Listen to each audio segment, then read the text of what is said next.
Hello everyone, a guten Erev Shabbos. Davening with the Haftorah of Parshat Tetze is the shortest Haftorah that I know throughout the year, but it has a very large message. And the message I'd like to expand upon is the second pasuk that can't be more germane than where we're dealing with almost a year since the tragedy of October 7th. Harchivi makom ohalech ve'yiriyot mishkenotayich. Expand your tent and change the poles around so that the tent will withstand this expansion. Says the Navi, you want to be comforted? You want to ultimately see comfort? The only way to see comfort is to ultimately build and rebuild and make it even bigger.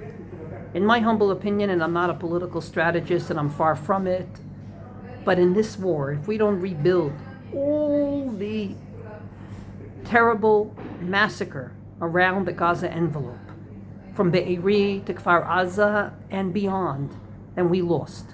But if we rebuild and make it bigger, that will be a win for the state of Israel and for the Jewish people. And indeed, within our tradition, there's no such thing as just memory.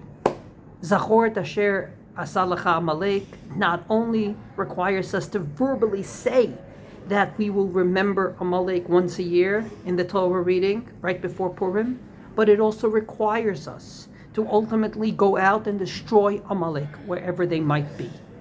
Zachoret Yom HaShabbat Lekodsho doesn't mean that you sit on the Saturday in your home and you say, hey, I remember today is Saturday, is the Sabbath. It means to make Kiddush and to make the day special actively.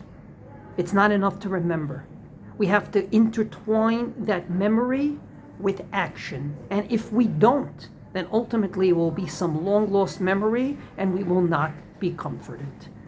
Right now, we find ourselves literally almost a year since the tragedy of Shmini Atzeret of last year.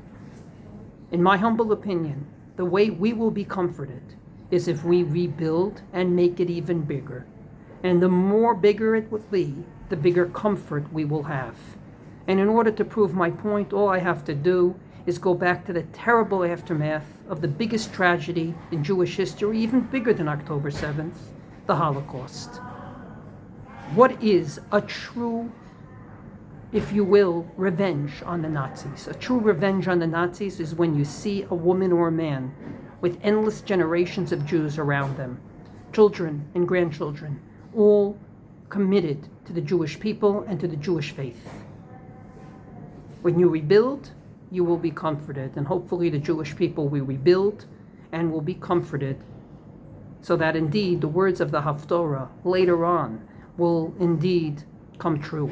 Berega katona zavtich, at a small moment on October 7th I left you. Uverachamim gdolim ach kaptzech, but with great mercy I will bring you back together. Shabbat shalom.